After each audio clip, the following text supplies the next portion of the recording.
Hello students, today we will discuss the next part of the chapter nutrition in animals and human. Okay, and this, as in the previous class we had discussed till the buccal cavity and tongue, teeth we had already discussed. So today we'll proceed with the oesophagus. Okay, oesophagus, it is food pipe. Clear? And this food pipe, when the food with whatever we have ingested, we have taken, will pass through this oesophagus, it will show no digestion. Okay, first point, there will be no digestion takes place in the oesophagus. Oesophagus is also known as food pipe, and this food pipe is very closely, it is very close to the windpipe. Okay, both are having the same opening. Clear? And these can be regulated with the help of epiglottis. Actually क्या होता है, ये है food pipe और ये क्या है, windpipe. Okay, and we take the food or air. When we inhale air, it can go to here or anything can go here and there, but there is one structure present here known as epiglottis which control this. When we inhale air, then the epiglottis will close the food pipe and air will go to the windpipe, trachea में जाएगा. And when we take food, then what happen? Then epiglottis will cover the windpipe and the food will go to the food pipe. Clear? Then next thing, by which process this food will go to the stomach? The process is known as peristalsis. Okay, peristalsis का movement होगा जो बीच में शुरू में क्या होगा, swell करेगा, एक जगह बिल्कुल श्रिंक कर जाएगा, फिर ये जो होगा कंटिन्यूस एक वेव लाइक मोशन क्रिएट होता है. With the help of that wave form of motion this food will pass from buccal cavity to stomach through oesophagus. ठीक, तो ये हो गए आपके 3 पॉइंट्स. और एक और पॉइंट ये है कि ये जो आपका ओइसोफेगस होता है, यहाँ पे बहुत फाइन हेयर लाइक स्ट्रक्चर्स होते हैं विच डायरेक्ट द फूड ट्रांसफर, और फूड को passing of food will be directed with the help of these ciliated structures. Okay, now अब ये जो फूड है ओइसोफेगस से होता हुआ कहाँ पे पहुंचेगा? Next it will go to the stomach. ठीक, आपके लेवल पे ये जानने के लिए बहुत जरूरी कि एलिमेंट्री कैनाल में जो सबसे वाइडेस्ट पार्ट है वो क्या है? स्टमक है. ठीक है, और इस स्टमक का जो मीडियम होता है वो हाईली एसिडिक है, 2.3 pH हो जाता है अप्रोक्सीमेटली.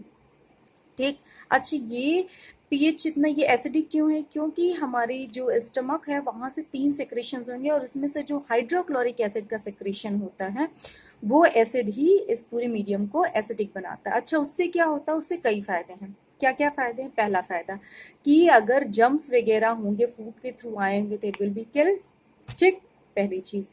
दूसरा कि ये बहुत जल्दी फूड को डिके नहीं होने देगा, microbial action it will stop. ठीक, then the third very important कि ये एक ऐसा मीडियम क्रिएट करता है, एसिडिक मीडियम, जिसमें कि प्रोटीन डाइजेस्टिव जो एंजाइम होता है it will activate and it will start digestion of protein को छोटे मॉलिक्यूल्स में तोड़ने का काम करता है. ठीक, तो ये हो गई इसकी इम्पोर्टेंस. सो स्टमक के बारे में हमने देखा, वाइडेस्ट पार्ट है एलिमेंट्री कैनाल का, ये सैक लाइक स्ट्रक्चर, मतलब बैग लाइक स्ट्रक्चर, जिसमें खाना आकर के काफी देर तक 6 to 8 आवर्स रहेगा.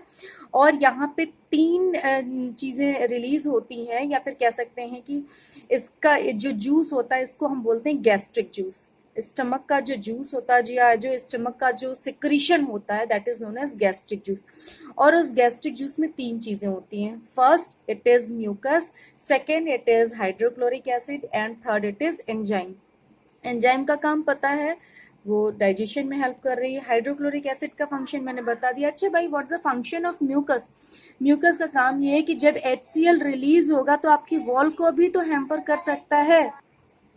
तो ये जो म्यूकस है ये एसिडिक एक्शन को, जो हमारी स्टमक वॉल होती है उस पर डायरेक्ट जो एसिडिक एक्शन होगा इसको बहुत न्यूट्रलाइज करने की कोशिश करता है, ठीक है। So it was all about the stomach. अब हम अगला पार्ट किस पे आएंगे, will come to the small intestine. Small intestine small भले, लेकिन इसका कह सकते हैं इसकी लेंथ कितनी है, इसकी लेंथ अप्रोक्सीमेटली 7 मीटर है। क्लियर, 6 to 7 मीटर तक इसकी लेंथ है। अच्छा, फिर भी ये स्मॉल है, क्यों, क्योंकि ये बहुत कम जगह ऑक्यूपाई करती है। अच्छा, इसका फंक्शन क्या है, इसका देखो सबसे इंपॉर्टेंट क्या है कि ज़्यादा complete digestion will takes place in small intestine. अच्छा, डाइजेशन के अलावा इसका एक और फंक्शन है एब्जॉर्प्शन, ठीक। इंजेशन हमने कर लिया, डाइजेशन हम शुरू कर चुके हैं, और ये डाइजेशन हम कहाँ पे खत्म करेंगे, स्मॉल इंटेस्टाइन में, और हम साथ साथ में एब्जॉर्प्शन का काम भी शुरू कर देंगे, और हमारा ब्लड फिर बाद में असिमिलेट करेगा। वेल, यहाँ तक अब हम देखते हैं स्मॉल इंटेस्टाइन में क्या रिलीज हो रहा है। स्मॉल इंटेस्टाइन का जो जूस होता है उसके क्या सिक्रीशन होता है, शुड से जो सिक्रीशन स्मॉल इंटेस्टाइन से होता है that is known as enteric juice. Okay, पहली चीज, ठीक है। और ये जो स्मॉल इंटेस्टाइन है एक साथ 3 जगह से सिक्रीशन रिसीव करता है, ठीक।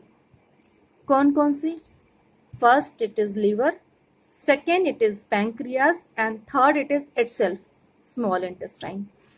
लीवर प्रेजेंट होता है राइट साइड, लीवर बनाता है बाइल जूस, और ये बाइल जूस स्टोर होता है गॉल ब्लैडर में। जब जरूरत पड़ती है तो गॉल ब्लैडर से सिस्टिक डक्ट के थ्रू होता हुआ ये स्टमक में आ जाता, सॉरी इंटेस्टाइन में आ जाता है, ठीक। तो पहला रिसीव किया इसने कौन सा, बाइल जूस। अच्छा, बाइल जूस का काम क्या है, बाइल जूस का काम सबसे इंपॉर्टेंट फंक्शन है फैट डाइजेशन में। क्यों, क्योंकि फैट में होते हैं ऑयल प्रोडक्ट, ग्लिसराइड्स होते हैं, इनको न्यूट्रलाइज करना और उस पर, और इतना इस तरह माइसिलीज आप सीनियर क्लासेस में पढ़ेंगे, इनको छोटे छोटे ड्रॉपलेट्स में तोड़ देना ताकि enzyme action will be possible, ताकि एंजाइम्स जो एमाइलेज कैसे लाइपेज एंजाइम जो होंगे जो उस पर आसानी से एक्ट कर सकेंगे और बड़े फैट मॉलिक्यूल को छोटे मॉलिक्यूल्स में तोड़ सकेंगे। So what is the function of bile juice, अगर इनडायरेक्टली एक सिंपल क्वेश्चन आपसे पूछे तो फंक्शन है it help in fat digestion.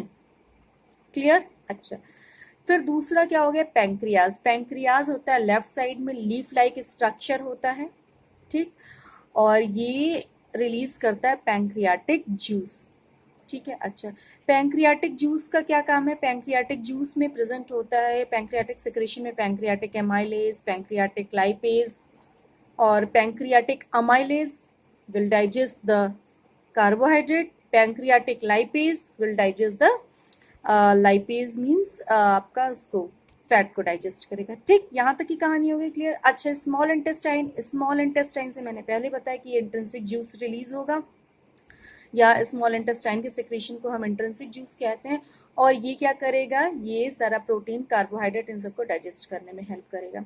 तो अभी तक शुरू में जितना भी डाइजेशन हुआ था यहाँ पे फाइनल डाइजेशन हो जाएगा, मीन्स बहुत ही छोटे छोटे मॉलिक्यूल्स में ये टूट जाएगा। क्लियर। और अब ये इस कंडीशन में पहुंच जाएगा कि ये अब एब्जॉर्ब किया जा सके। इट मीन्स कि जो कार्बोहाइड्रेट होगा वो ग्लूकोज मॉलिक्यूल में टूट जाएगा, ठीक। जो प्रोटीन होगा वो सिंपल अमीनो एसिड में टूट जाएगा। क्लियर। एंड जो फैट होगा वो फैटी एसिड और ग्लिसरॉल में टूट जाएगा। और अब हम इसका शुरू करेंगे absorption. Absorption, you can see the structure, इसमें प्रेजेंट जो इंटेस्टाइन की वॉल होती है स्ट्रेट वॉल नहीं होती, ये कैसी वॉल है, ये इस तरीके से विलाई लाइक स्ट्रक्चर है। ओके, इस विलाई के होने से क्या है, इसका और इसका इन दोनों में क्या होता है, सरफेस है। जब हम विलाई लाइक स्ट्रक्चर बनाते हैं तो सरफेस एरिया बढ़ जाता है। मैंने बहुत सिंपल एक एग्जाम्पल आप लोगों को नॉर्मल क्लास में बताया था कि आप एक प्लेन क्लॉथ लीजिए, कॉटन का ही लीजिए या जिसकी टॉवेल होती है उसका लीजिए, उस पर पानी डालिए 1 ग्लास, और आप टॉवेल लीजिए जिसमें रोए होते हैं उन पे पानी डालिए, तो who will absorb first, towel will absorb. क्यों, क्योंकि उसका सरफेस एरिया बड़ा होता है, ज़्यादा होता है वो विलाई लाइक स्ट्रक्चर क्रिएट करने से। सेम यहाँ पर भी इंटेस्टाइन में जो विलाई लाइक स्ट्रक्चर हम बना देते हैं, बना होता है, उसकी वजह से क्या होता है कि इसकी एब्जॉर्प्शन एफिशिएंसी बहुत बढ़ जाती है।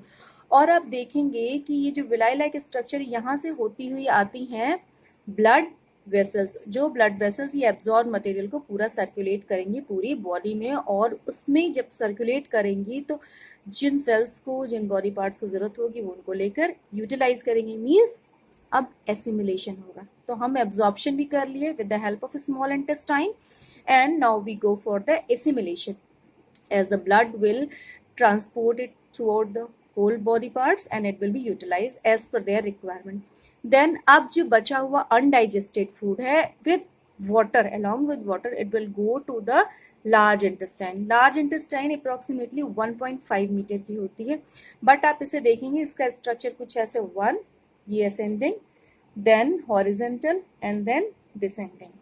ठीक, तो ये लार्ज कह सकते हैं, ज़्यादा जगह ऑक्यूपाई करती है, और इसमें जो यू विल से पाउच लाइक स्ट्रक्चर, उनको हम बोलते हैं हॉस्ट्रा, HOUSTRA, हॉस्ट्रा। ओके, इनका काम क्या है, ये कुछ नहीं केवल वाटर और मिनरल एब्जॉर्ब करने में हेल्प करते हैं। ठीक है, water and mineral absorption will takes place in the large intestine, first thing. Second thing, जितना भी undigested food it will pass to the large intestine and will come to the last part of this you will say large intestine, that is the rectum, और वहां से ये जो undigested food है जिसकी requirement body को नहीं, it will be expel out in form of fecal material and that process is known as egestion। तो आप देखिए हमने ingestion से आप digestion, absorption, assimilation और egestion पूरी process कैसे complete कर लेते हैं। ठीक है, so it was all about this. In the next part we will discuss the digestive system in ruminating animal. I hope this will make your concept more strong. Thank you very much students. Stay safe, stay healthy.